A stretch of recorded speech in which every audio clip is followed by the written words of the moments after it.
Aduh, trading kena stop loss lagi, stop loss lagi, stop loss lagi. Ya udah, gak usah pakai stop loss lagi. MC ngehe.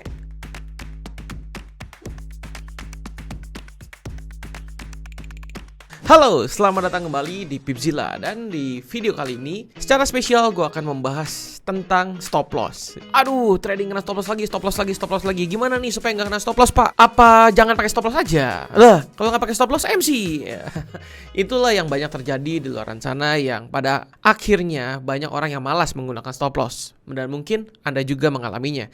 Saya pun males ya dulu ya. Waktu pertama kali belajar, saya belajar trading, itu belajar risk management, pasang stop loss, pasang take profit, kenanya stop loss mulu ya. Kena take profitnya jarang, lebih sering kena stop loss, rugi. Jadi males kita pakai stop loss. Dan ternyata kalau nggak pakai stop loss, trading itu kan jadi enak ya. Wah, enak ya, jadi banyak birunya ya. Cuman kalau nggak pakai stop loss kan bisa ambiar kapan aja ya. Jadi di sini gue tetap menyarankan supaya tetap menggunakan stop loss. Ya, jadi di sini teman-teman bisa menggunakan metode ini, di mana metode ini tuh cukup simple, sederhana, dan bisa teman-teman praktekkan ya. Ada beberapa step. Yang pertama, teman-teman harus mengetahui yang namanya market structure, di mana market structure itu adalah pola harga atau struktur market, di mana kalau kita sudah bisa mengidentifikasi sebuah struktur market, maka kita bisa menentukan batas garis stop loss yang ideal. Nah, kita sekarang udah buka aplikasi MetaTrader nih. Kita akan langsung praktek gimana caranya meminimalisir kemungkinan terkena stop loss ya. Dan yang pertama ini adalah dengan memahami yang namanya market structure. Market structure itu bisa bermacam-macam ya. Misalnya yang paling gampang kita bisa melihat market structure-nya itu lagi naik, lagi turun, atau lagi bolak-balik aja.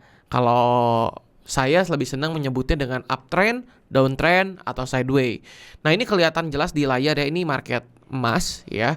Kalau kita lihat di layar, ini ada marketnya tuh ada turun, lalu ada naik. Nah, di sini tuh kita bisa gambar garis-garis penopang yang cara menentukannya cukup sederhana. Ya, pertama, market structure ini apa, Pak? Oke, kita lihat. Di sini dari paling bawah ini kan ada paling bawah ya. Kita lihat paling bawah berikutnya adalah di sini, ya, di sini, dan ini bisa kita jadikan acuan misalnya seperti ini ya. Bikin garis acuan bawah. Jadi, secara visual di sini kita bisa lihat ada yang menopang ya. Dan kita juga bisa melihat di sini di atas juga ada penopang ya. Dari puncak ke puncak dan ke puncak lagi, ini ada seperti kita lihat ada atap di sini yang kita bilang namanya resisten. Nah, kita lihat dari dua garis yang kita gambar ini, kita bisa ambil kesimpulan kalau ini market structure-nya adalah market structure uptrend. Ya, di mana grafiknya itu bergerak ke atas. Ada batas penahan bawah ya yang ini, dan ada penahan atas. Ini udah cukup jelas. Nah, pertanyaannya, Pak, lalu kalau sudah menentukan seperti ini, lalu berikutnya seperti apa? Contoh, jika teman-teman ingin mengambil posisi ya, misalnya posisi kita ambil contoh gampang, teman-teman mengambil posisi beli ya. Tentunya kita menunggu harganya itu ketika murah. Misalnya kita beli murahnya di mana? Nah, murahnya itu kita menggunakan acuan ya, paling bawah di antara garis atas dan bawah ini. Dan ini paling bawahnya itu di daerah dari sini sampai ke sini ya, kurang lebih teman-teman ya. Ini dibatasi oleh garis support yang kita bentuk tadi. Nah, dan di sini kita cocokkan garis yang kita buat ini, misalnya ya paling bawah di sini misalnya. Jadi kalau misal teman-teman mau beli di sini, pertanyaannya ya, kita beli di sini. Pertanyaannya, stop loss-nya di mana? Nah, stop loss-nya itu teman-teman bisa menggunakan batas support yang terlihat di layar. Ya, jangan sembarangan pasang stop loss ya, karena stop loss itu harus dihitung, dikalkulasi secara logis dan cermat. Di sini kita bisa lihat, misalnya kita beli di sini ya di 1843, di sini kita bisa lihat. Nah, di sini ada support ya. Jadi kita lihat di antara harga-harga ini ya, yang terlihat cukup jelas ada pantulan itu di area sini ya, di ujung sini. Ketika harga turun menyentuh tengah ini ya, di sini menyentuh ujung sini, dia langsung up tinggi sekali. Nah, ini bisa kita jadikan sebagai alasan pertama untuk membatasi. Oke, itu adalah maksimum toleransi stop loss. Jadi kalau kita beli di 1843, stop loss-nya itu di 1832. Kita kasih buffer ya, kasih jarak. Dan dengan alasan jika harga menyentuh bawah nih ke 1833 ini, maka kita bisa menduga bahwa harga mungkin turun terus. Nah, Tapi kan yang sering terjadi adalah ketika harga turun, nih mencapai bawah sini ya. Oke, saya gambarkan. Ketika harga di sini kita beli ya, di sini kita beli ya, harga turun. Ternyata harga itu di sini dia menyentuh dulu ya, menyentuh stop loss kita dulu, lalu harga naik lagi, kan kesel ya. Jadi bentuknya kurang lebih nanti kayak gini, kan kesel ya. Kita udah beli di 1843, kena stop loss di ujung ini dan harganya naik lagi. Nah, gimana cara menyiasatinya? Biasanya kita bisa menggunakan salah satu indikator yang namanya ATR, atau yang biasa dikenal dengan nama average true range. Nah, kita biar gampang nyebutnya singkatannya aja ya, ATR. Nah, ATR itu apa? ATR itu adalah indikator yang bisa mengukur volatilitas market. Jadi volatilitas market itu bisa diukur menggunakan indikator ini. Nah, contoh, kita menggunakan indikator ini caranya gampang, insert indikator, lalu pilih di sini oscillator, lalu pilih average true range. Nah, ketika sudah masuk seperti ini, kita bisa isi periodnya. Di sini kita boleh bebas pilih yang mana aja. Misalnya kita pakai period 14 ya, selama 2 minggu. Nah, di sini kita bisa lihat volatilitas market selama 2 minggu terakhir. Nah, di sini kita bisa lihat 2,37 yang apa sih artinya? Ya, di sini adalah ATR ya. 2,37 apa maksudnya?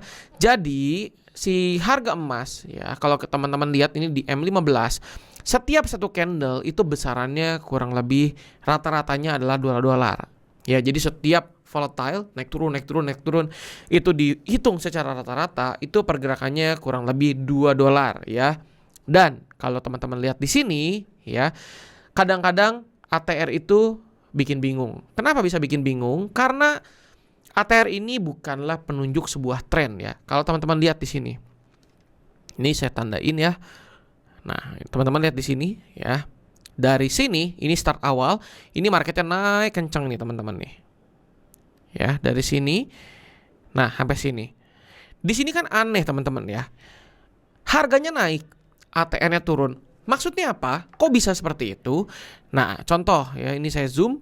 Nah, kalau teman-teman lihat, ukuran candle ya di sini ya, dari kiri ke kanan, dari bawah ke atas, itu cenderung mengecil. Kelihatan ya di sini ya, walaupun dia naik, ukurannya cenderung mengecil atau volatilitasnya cenderung mengecil.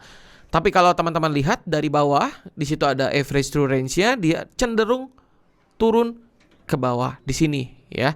Dan kalau kita lihat dari ATR-nya, ini udah jelas menunjukkan bahwa volatilitas market walaupun naik itu cenderung menurun. Ya, kita lihat ukuran candle-nya semakin mengecil ya, ketika dia naik semakin mengecil.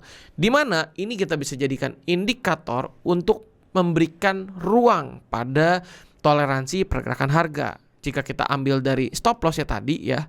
Nah, di sini kalau teman-teman ada stop loss-nya di 1832, teman-teman bisa tambahkan ATR-nya itu langsung di sini. Contoh 1832,79 ya di sini. Kita bisa tambahkan ATR ya, satu ATR untuk meminimalisir kemungkinan terjadinya namanya false breakout dengan menggunakan batas maksimal volatilitas candle yang ada di time frame yang kita lihat ini ya, di M15. Di sini 2,37 yang artinya 1832,79, kita bisa kurangin 2,37 berarti di 1830,4 sekian lah ya. Jadi kita bisa meminimalisir kemungkinan market itu ya mengalami yang namanya false breakout ketika sudah menyentuh ya harga support yang kita tentukan di sini ya. Maaf, motong sebentar. Untuk teman-teman semua yang belum download ebook Day Trade Formula, teman-teman bisa download secara gratis. Tinggal klik link di bawah ini, ada form. Jadi untuk teman-teman yang mau, tinggal isi formnya aja dan teman-teman bisa download secara gratis. Di mana ebook ini kami bahas rahasia trading yang saya lakukan selama 5 tahun terakhir. Download, linknya ada di bawah di deskripsi. Terima kasih. Nah, ini contoh ya. Contoh jika teman-teman ya, misalnya ini saya bikin market structure, ada bawah ya, ada bawah seperti ini, lalu ada atas misalnya ya. Ya, anggaplah seperti ini ya. Kita mau nge-buy misalnya nih harga, misalnya ya, ini posisi ada di sini dia turun ya. Kita buy ya, misalnya di sini kita buy ya. Kita buy di sini ya. Nah, karena ini kan udah di bawah ya. Nah, di sini kan ada support ya, di sini ya. Jadi kalau kita lihat di sini kan ada resisten, dari bawah ini resisten, tapi dari atas ini udah jadi support. Nah, kalau kita pasang stop loss di sini udah pasti kejilat dan kita lagi stres. Beli di sini, stop loss di sini, Ya, harganya naik kan bete. Nah, ini bisa ditambah dengan ATR ya. Di sini kan udah dinyalain ATR-nya ya.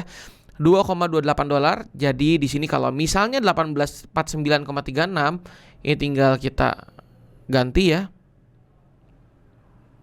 1849,36 dikurangi 2,28. Cukup satu ATR aja ya.